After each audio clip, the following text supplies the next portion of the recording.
Horror has always been one of the most profitable film genres. You can make a scary movie in a single room on a shoestring budget and still gross hundreds of millions at the box office. That's why we've seen so many Indian burial ground thrillers, ghost stories about old women or girls with messy hair. But every once in a while, something more unusual breaks through, though less often than it could because box office math usually wins. Compared to juggernauts like Insidious or The Conjuring, the Final Destination series looks modest.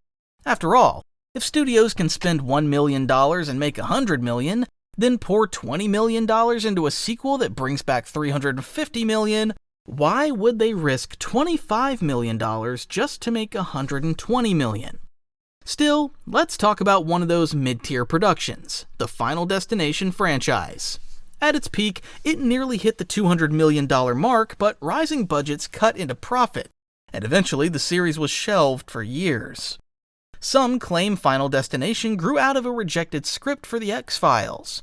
Others insist the show's producers never even saw it.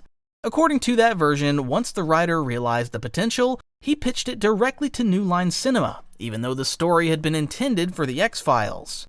The studio approved, brought in James Wong and Glenn Morgan, and after major rewrites, the project was greenlit. Originally, the film was conceived as a straight slasher, fitting for the late 90s boom sparked by Scream and I Know What You Did Last Summer. The early drafts even had the Grim Reaper personally killing off teens, but test screenings changed everything. Audiences enjoyed the premise but hated seeing death literally cleaning up after itself. The concept was scrapped, and the invisible, inevitable presence of death became the signature style. Few franchises were as responsive to test audiences as Final Destination. The creators reshaped deaths, endings, even character fates to fit feedback. Kerr Smith, for example, was supposed to survive the first movie, while Devon Sawa's character was meant to die. But viewers disliked Smith's role, so his death was added in reshoots, where Sawa lived. Another version of the ending had Ollie Larder's character giving birth, with death waiting to claim the baby. A twist audiences and filmmakers alike agreed made no sense. Even the title wasn't set in stone.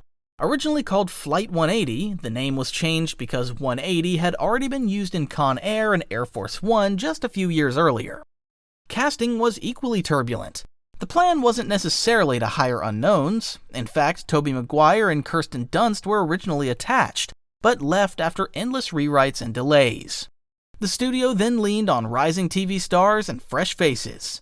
Seann William Scott, fresh off American Pie, was cast with the hope he'd boost the film's appeal, while still working for relatively little. Despite its mid-level budget, the first film didn't cut corners everywhere. The airplane disaster sequence, filmed on a hydraulic gimbal rather than relying on actors to shake themselves, cost a couple $1 million alone out of the $23 million budget. It paid off. The film opened at number 3 with $10 million, stayed in the top 10 for 2 months, and ultimately grossed $112 million worldwide. That was more than enough for New Line to order a sequel.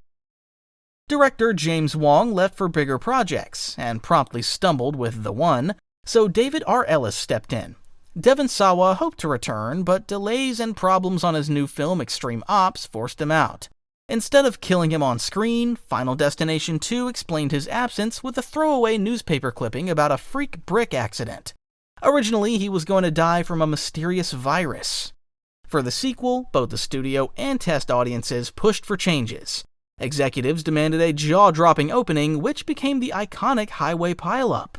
They also requested changes to one of the characters. Originally written as a child of 8 or 9, he was aged up into a teenager, eventually played by James Kirk. The studio eventually settled on making the boy 15 years old. Even then, they were uneasy, fearing the ratings board might object to a child's death. And as with every installment, the ending had to be changed after test screenings. The original cut killed everyone, but audiences rejected it. The oddest thing about Final Destination 2 was its box office. Fans consistently rank it second only to the original, and its opening, Highway Pile-Up, is often cited as the best disaster sequence in the series. Yet financially, it was the weakest entry. When it hit theaters, its competition was surprisingly weak. Films like The Recruit, Biker Boys, and Shanghai Nights all underperformed. The only real hit at the time was the rom-com How to Lose a Guy in 10 Days. In theory, Final Destination 2 should have dominated, yet it grossed only $90 million worldwide. While it wasn't a flop, it became the only film in the series that failed to cross the $100 million mark. Still, that was enough to greenlight a third movie, one that arguably suffered even more from studio meddling. James Wong returned to direct after his post-Final Destination career had faltered with The One. Reuniting with Glenn Morgan, he aimed to take the franchise in new directions. Once again, though, test audiences intervened. The original ending, in which everyone survives, was scrapped.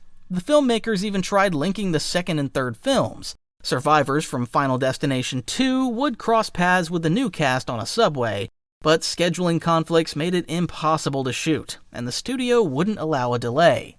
The concept resurfaced later in Final Destination 5.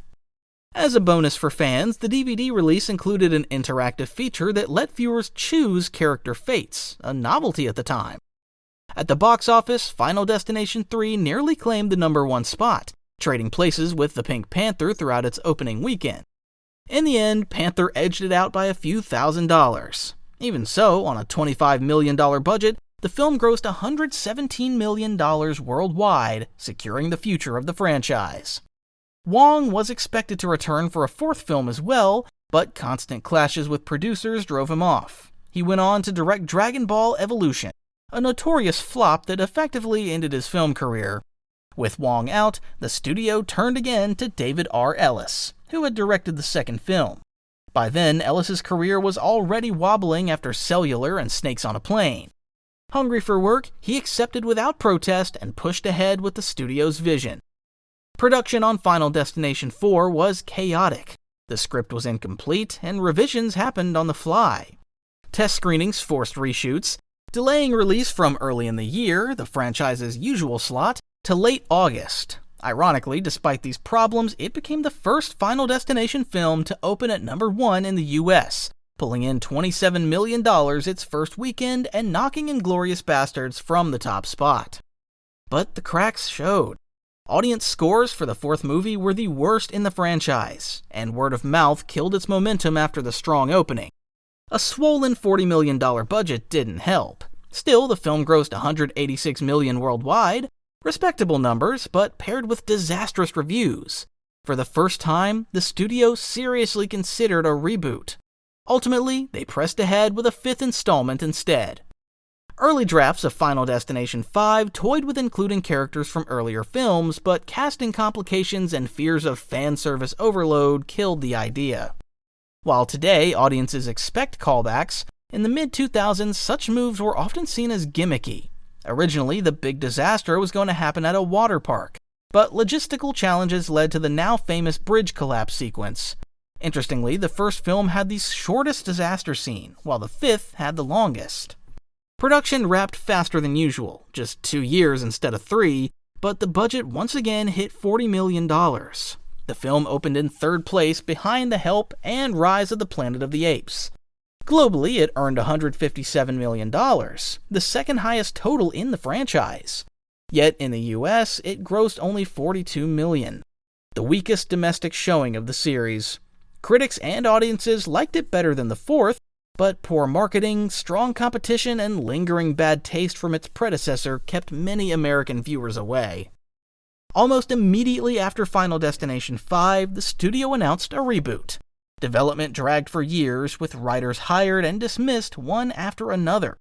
Eventually, John Watts, later known for directing the MCU's Spider-Man trilogy, became involved. At first, the new Final Destination was intended for HBO Max, but it eventually shifted to a theatrical release. Watts pitched the story, while Guy Busick and Laurie Evans Taylor wrote the screenplay.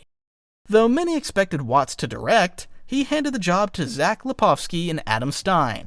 Despite being branded a reboot, the film turned out to be a continuation of the saga. Thanks for watching, and stay tuned.